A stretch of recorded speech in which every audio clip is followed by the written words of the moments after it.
Hello, welcome back. Today we're here to talk about 1995's Batman Forever. Starting off with the plot and the storyline of this movie. I guess I should say storylines, because every character has their own story. And that's part of the problem with this movie to me. It's way choppy. It's way choppy. There's too much going on. So Batman's main story is basically Bruce isn't really sure if he wants to be Batman or something. His story is actually not very well emphasized. So yeah, he's by far the side character of this whole thing. Yeah, there's like a side story about him not being sure if he wants to be Batman anymore. He's got a love interest, Chase Meridian, whose main job is to chase after Batman and try to seduce him. Mm-hmm. There's not really much. She doesn't really have much of a story either, to be honest with you. She's just kind of there to try to make Bruce feel bad about himself.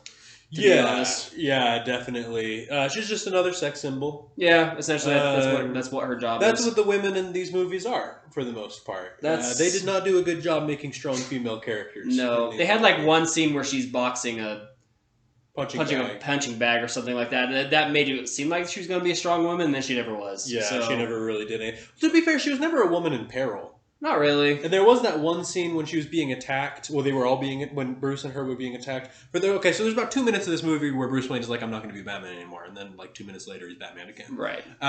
But during that scene, they are running away from all of the goons, and she's like keeping up with Batman, which is pretty cool. That's pretty good. Yeah, but other than that, yeah, just a sex symbol.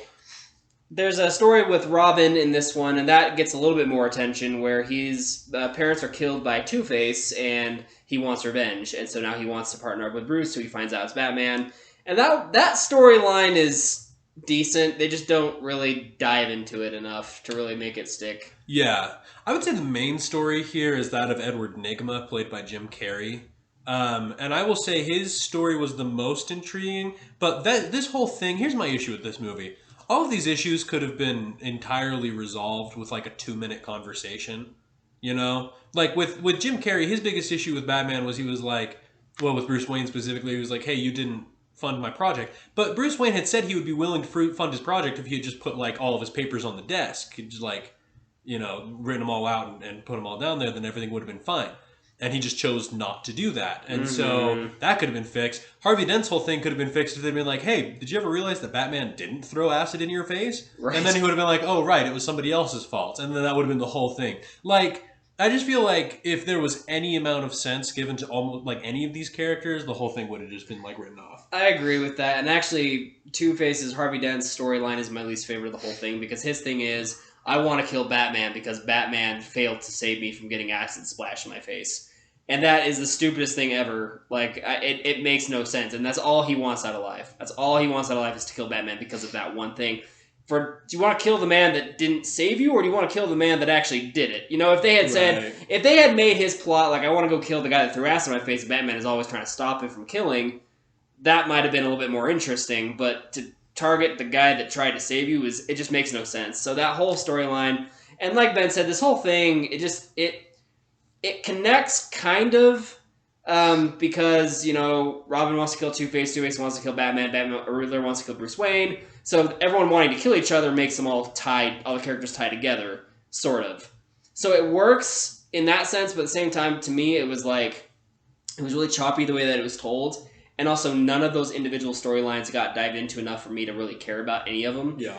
So you get this very shallow movie it's choppy but connected, but just doesn't stand out. And so, like, I giving the plot and storyline, I gave it a 2.5 just because it was like, it made sense, it was coherent, but it wasn't good or interesting to watch. Yeah. Yeah, I gave it a 1.5 because I didn't think it was that coherent. It was very, very, very choppy. They jumped between storylines way too much, especially like between villains and heroes. Yeah. It was just choppy and it didn't really like follow. I mean, like, I knew what the story was. Mm-hmm. But if I were to explain that story, I mean, we've been explaining this story for 4.5 minutes. Yeah. and I mean, like, ideally a story should be a little bit less complicated. You could summarize in a sentence or two. You can't do that with this movie, Yeah, really. exactly. And, you know, it's not so much that it's like a complex story, it's just that it's not a great story. It's just, yeah. You know, a complex story would be one thing, a bad story is a completely different thing. Yeah, it's like they didn't know what direction to take it. Exactly. Yeah. So I had to give it a 1.5. And that's fair. Yeah, so 2.5, 1.5. It's not a good story. Hang on!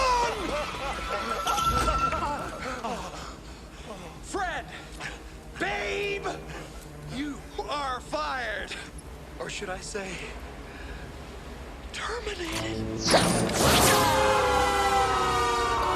I want to start off talking about the acting by prefacing it with this movie has, in my opinion, the worst actor of all time. I don't know his name, and I refuse to learn it. There's a security guard in the beginning of the movie that gets locked in a bank vault that is being dropped from a store, like a however many story building. Right. It is so terrible to watch So that cringy. even when I was like 10, watching this movie for the first time, I was like, man, that guy doesn't even almost sound like he's actually there. No. He's so bad that he alone dropped this down 0.5 for me.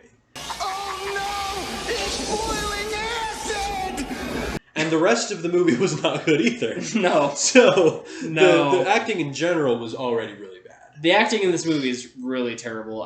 So here's the surprising thing though. They had a bunch of big names in They this had a movie. loaded cast. And if you watch these actors, individual actors in their own movies, they're great. Yep. But you put them all in this movie, and it was just so bad. So Val Kilmer plays Batman, and he looks a little bit better as Batman than Michael Keaton did, in my opinion. But he also was so robotic in the way he acted, and he seemed bored to me. Yeah. Just like watching him, he didn't try to put any emotion into anything. He just felt like he was phoning in the role. He's a very forgettable Batman. A lot of people don't even remember he ever was Batman. And that's because he gives nothing to this role that makes him stand out at all. He's very robotic. Right. Tommy Lee Jones is an actor that I usually enjoy watching because he plays Tommy Lee Jones. Mm-hmm. And this movie, he was trying to play Jack Nicholson's Joker, and it was awful. It didn't make any sense. The character was very, very poorly defined. The acting was... I mean, if that's what he was trying to do, it was probably good, but I don't know why you would try to do that to the world. That's like a crime against humanity, is what it is. Yeah. It was terrible. And you couldn't, get into him as a character, because he's supposed to be all about justice, but he was all about chaos. He was more of a Carnage than a Two-Face. Two-Face. Yeah, he was the worst part of the movie to me by far. Even just his story, which we already talked about, was really bad.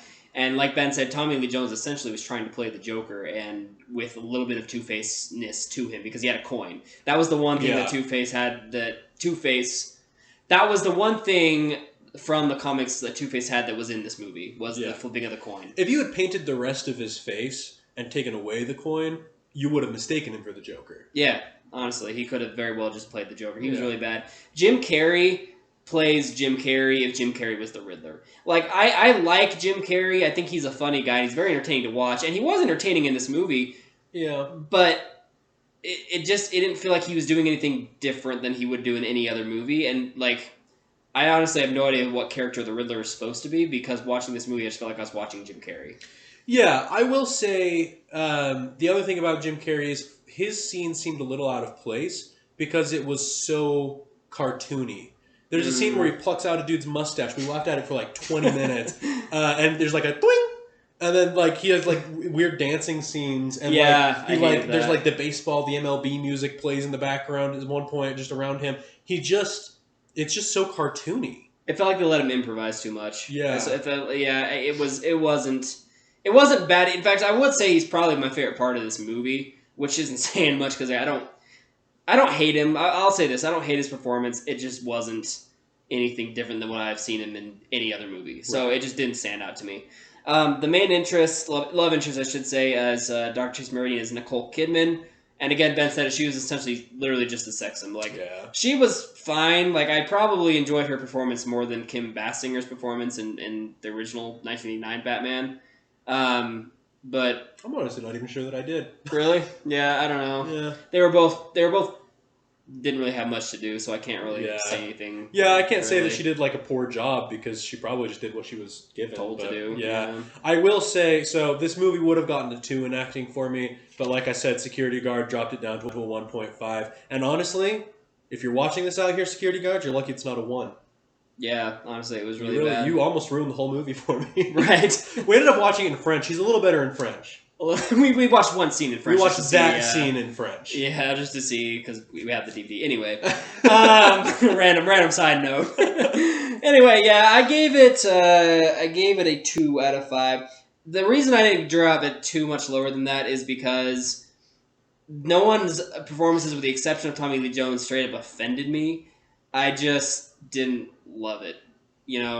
Chris O'Donnell's also in. I should mention he's Robin. He's fine. He mostly just whines and wants to kill Two-Face. That's yeah. like, he didn't have much to do either. He has the best line in the whole series, which is "Holy Rusted Metal, Batman." Yeah. Throwback to the 60s. We needed that. Yeah. It was very much needed. We did need that. So yeah, I gave it a 2. He gave it 1.5. Acting is really terrible in this movie.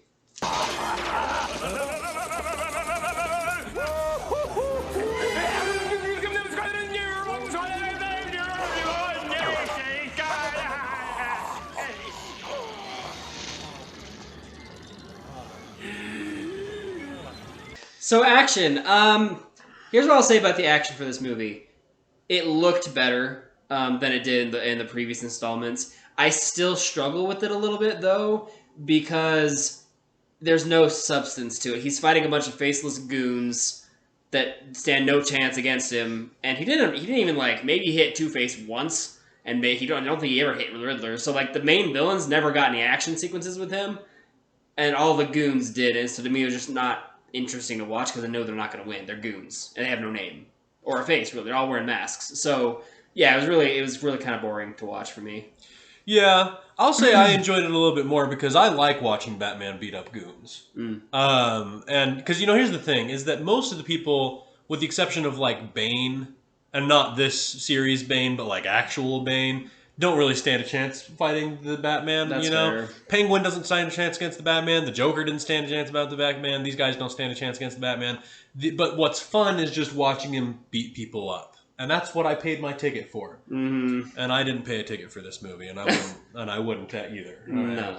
But I will say that I enjoyed the action. I liked watching Batman be a little bit more agile. I liked him doing like his flips and tricks and kicks and sits and flips and all that going bips. Yeah, and his bips. Those are my favorite. I enjoyed that. And so I gave the action a 4. I didn't really have any problem with it. I gave it a 2.5 just because of the things I mentioned. It does look a lot better. But yeah, no, it wasn't interesting to me. But yeah, no, it was good.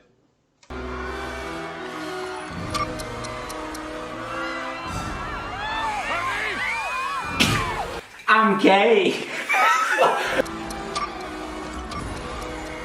Cinematically, this movie had a little bit to offer in that I liked the bat suit a little bit better. He still had the bat nips that he's going to have very prominently in the next movie, but they were not as obvious. He just looked like a normal shirtless man instead of like a shirtless man with very perky nipples. Right. I will say the Batmobile is probably my favorite of the Batmobiles that we see in this series. Other than that, cinematically not great.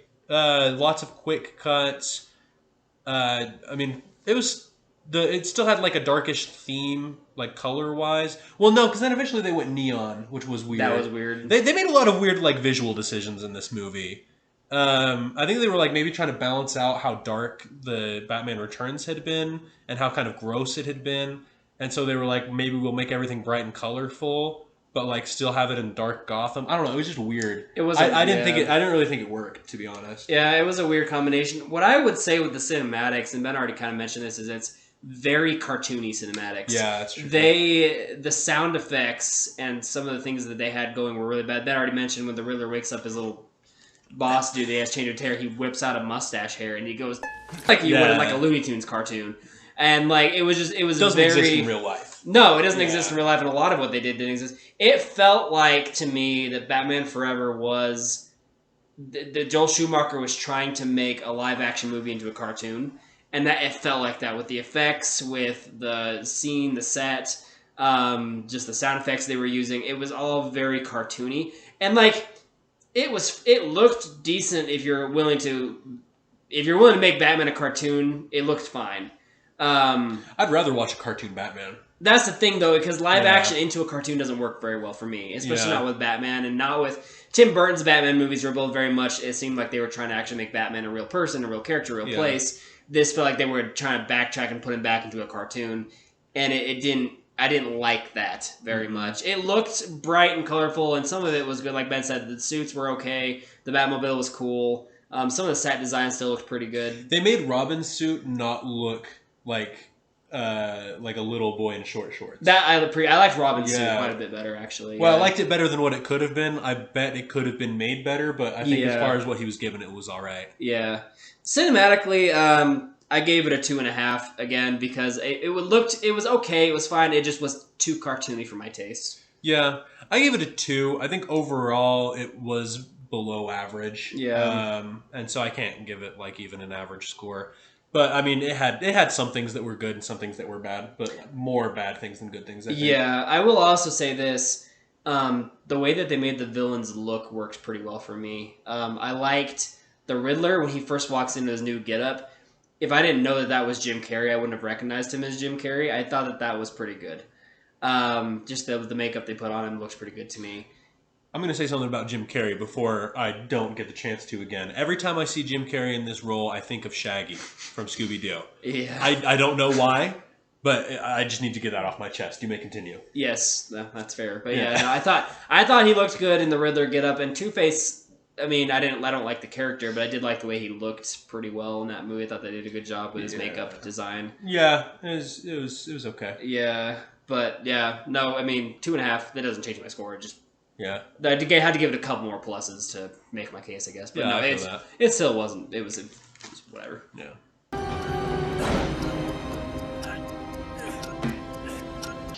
Some days you just can't get rid of a bomb. As far as entertainment goes, so this is a movie I loved as a kid a lot. This may have been my favorite one as a kid. Rewatching it, Not so good. not so good. It was. There's entertainment to be had with it in certain scenes, and like I will say I didn't feel like I wanted to turn it off at any point. There's nothing about it to really pull me in and make me love what was happening or enjoy the movie all that well. Yeah, I think honestly, this movie is probably made for kids. Yeah, Honestly, if you're a kid and you're watching this movie, You might have a good time. You're probably gonna enjoy it because it's goofy, it's fun, the action is pretty cool, it's bright, it's colorful. It was supposed to, like we said, it's cartoony. So a kid probably does enjoy this movie. This kid is probably more what this movie's aimed for.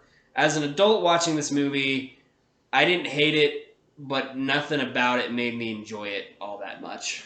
I feel like action figures from this movie could have been pretty good, Mm-hmm. and then the rest of the movie was pretty bad. So I feel like it was geared towards children. Yeah. Which I mean, to be fair, it pretty much was. Did they give it a PG-13 rating? It was PG-13. Okay. I think there's a couple swear Maybe words. older children. Yeah, there's a couple swear words, and there's a scene where Nicole Kidman is lying in nothing but sheets. Yeah. You don't see anything, but she's definitely nude. So Yeah, and she's wearing sheets, which is Yeah. another it's just a weird thing. I don't know why they chose to do that. Just sex symbol women. That's probably the only reason it's PG-13 though, is that Probably, scene, yeah. and there's a couple cuss words that get thrown around, but Yeah, Yeah. I think entertainment-wise, I give this one a 2. I probably would have justified a 2.5, except that security guard in the beginning of the movie. I tears you gracious. apart. Yeah, I couldn't give it any higher, so I had to give it a 2. I gave it a 2.5. It was fine. I probably wouldn't choose to sit down and watch it again, but maybe with kids. If I had some kids that were into Batman, maybe I'd watch it with them. But I wouldn't just choose to watch it by myself. Yeah, I can probably. agree with that. So as far as totals go, average out my totals, we get a 2.27272727. So 2.3. We're gonna call it a 2.7. A 2. I was like, whoa, that's No. generous. We're gonna call it a 2. What a round. Yeah, we'll call it a 2.3. Yeah, I gave it a 2.4. Yeah, I gave it a 2.4. So 2.3.5, I guess. Yeah, that's where we are. Yeah, it's watchable. This is a watchable movie to me. But It's boy, not howdy is the good. next one not. Yeah, we'll get back to you next time. We are going to watch 1997's Batman and Robin, the last Batman in this series, thankfully. Okay. And yeah, we And already the last know. time that Joel Schumacher made a movie that I've heard of. He made Phantom of the Opera. Fun fact. I did not know that. Yeah, that was him. Okay, so he can make a decent He can make a good movie. Okay. It's just not a good Batman movie. Anyway, yeah, tune in next time. We'll watch 1997's Batman and Robin. See you later.